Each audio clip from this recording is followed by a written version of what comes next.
اور بھی کئی گناہ ایسے ہیں جو حقوق اللہ ہے، تم نے توبہ کر لیا، یہ اللہ کی مرضی پر ہے، وہ چاہے تو قیامت کے دن کھولے گا بھی نہیں، چھپائے گا، معاف کر دے گا۔ لیکن ایک حقوق العباد ہے، فلاں کا پیسہ پکڑ کر کے رکھا ہے، فلاں کی جائیداد ہڑپ کر کے رکھا ہے، کسی کا کچھ لے کر کے رکھا ہے، یہ مت سمجھنا قیامت کے دن ارحم الراحمین سب معاف کرے گا۔ رب تعالی جہاں ارحم الراحمین ہے وہیں اللہ انصاف کو سب سے زیادہ قائم کرنے والا، قیامت کے دن انصاف قائم کیا جائے گا، اس مظلوم کو بلایا جائے گا، تیرا حق اس نے دنیا میں لیا تھا، وہ کہے گا ہاں مولا، کیا تو اسے معاف کرتا ہے؟ ارے وہ دن کون معاف کرے گا؟ وہ کہے گا نہیں مولا، مجھے اس کی نیکیاں چاہیے، دلائی جائیں گی پوری نیکیاں، اگر کم پڑے تو یہ مظلوم بندہ کہے گا میرے گناہ اٹھا کر کے اس پر ڈال دے، اللہ تعالیٰ فرمائے گا اس کے گناہ اٹھاؤ اور حق مارنے والے کے سر پر ڈالو۔ کچھ ایسے لوگ ہوں گے نمازی، حاجی، سب کچھ ہوں گے، لیکن حق مار کر کے آئے ہوں گے، نیکیاں سب بٹ چکی ہوں گی، دوسروں کے گناہ اٹھا چکے ہوں گے اور دوزخ میں جا رہے ہوں گے۔ دنیا میں نیکیاں کرتے تھے لیکن حقوق العباد میں گرفتار تھے۔ اسی لیے میرے عزیزو، انصاف کو پوری طور پر قائم رکھو۔ انصاف کا مطلب صرف یہ کورٹ کچہری کا انصاف نہیں، اپنی ذات کے ساتھ بھی انصاف کرو، اپنی اولاد کے ساتھ بھی، اپنے پڑوسیوں کے ساتھ بھی، معاملات سب کے ساتھ جو بھی آئیں گے انصاف قائم رکھو۔ مزدوروں کے ساتھ انصاف تمہارا الگ ہے، تمہاری بیویوں کے ساتھ تمہارا انصاف الگ ہے، ان کے ساتھ ظلم نہ ہونے پائے، تمہاری اولاد کے ساتھ انصاف الگ ہے، ہر چیز میں پکڑ ہو سکتی ہے۔ تم اپنی کمپنی چلا رہے ہو، مزدور میں کسی کی بھی ناحق تم نے تنخواہ کاٹ لی، کسی کو اس کی ڈیوٹی سے زیادہ کام لے لیا اور اس کو اس کی اجرت نہیں دی، اسی ایک نا انصافی کی وجہ سے قیامت میں تمہاری نیکیاں دینی پڑ جائیں گی۔ بیوی رکھا تھا اور اس کو کام کی مشین سمجھ کر کے سب کرواتا تھا، وہ ناراض تھی، اللہ نے جتنے حقوق اس کے بیان کیے وہ نہیں ادا کرتے تھے اور اس کے ساتھ زور زیادتی ہوتی تھی، تو یہ قیامت کے دن لایا جائے گا۔ ارے بیوی تو بیوی ہے، بیلوں کو جو مارے ہوں گے، جانوروں کو، ان کو بھی لایا جائے گا قیامت کے دن، وہ سینگ مار مار کر کے اپنا بدلہ لیں گے۔ ہاں یہ حدیث پاک میں ملتا ہے، جانوروں کو ناحق جس نے مارا ہے وہ بھی بدلہ دیا جائے گا۔ وہ اللہ جو قرآن میں کہتا ہے یحب المقسطین، وہ انصاف کرنے والوں کو پسند کرتا ہے، تو قیامت کے دن کیا انصاف چھوڑ دیا جائے گا؟ نہیں، حقوق العباد پورے لائے جائیں گے۔ اولاد تمہاری 4 بیٹے تھے، کسی ایک کو ہی سب سے زیادہ دیا، باقی کو دبا دیا، یہ مت سمجھنا دنیا ہے سب چل جائے گا۔ قیامت کے دن پکڑ ہوگی، ساری اولاد کو تمہیں ایک نظر سے دیکھنی ہوگی۔ کسی باپ کو یہ اختیار نہیں دیا شریعت نے کہ وہ اپنی کسی اولاد کو آگ کر دے، یعنی جائیداد نہیں دوں گا، اس کو لکھوا لیا، کیا آج سے تو میرا بیٹا نہیں ہے، تیری شکل نہیں دیکھوں گا، تو میری میت پر نہ، اپنے اولاد سے اس کو خارج کر دیا۔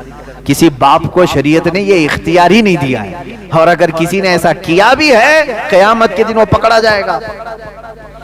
بیٹے نے اپنے باپ کے ساتھ جو کچھ بھی کیا ہے وہ سزا بھگتے گا، لیکن دنیا میں تم اس کی وراثت میں اور اس کے حقوق میں ایک پیسہ بھی نہیں رکھ سکتے۔ باپ کو بہنوں کا حق مارا گیا، کئی جگہوں پر دیکھا گیا ہے، ان کی شادی بیاہ کے بعد بھائی کہتے ہیں ارے اس کی شادی میں بہت سارا خرچہ تو ہو گیا، اب ابا کی جائیداد میں ان کو نہیں دیں گے، حق مار کر کے بیٹھے ہوئے، نمازوں پہ نمازیں ہیں، اور اپنی سگی بہنوں کا حق مار کر کے حج پر جا رہے ہیں۔ یہ کیسا حج ہے؟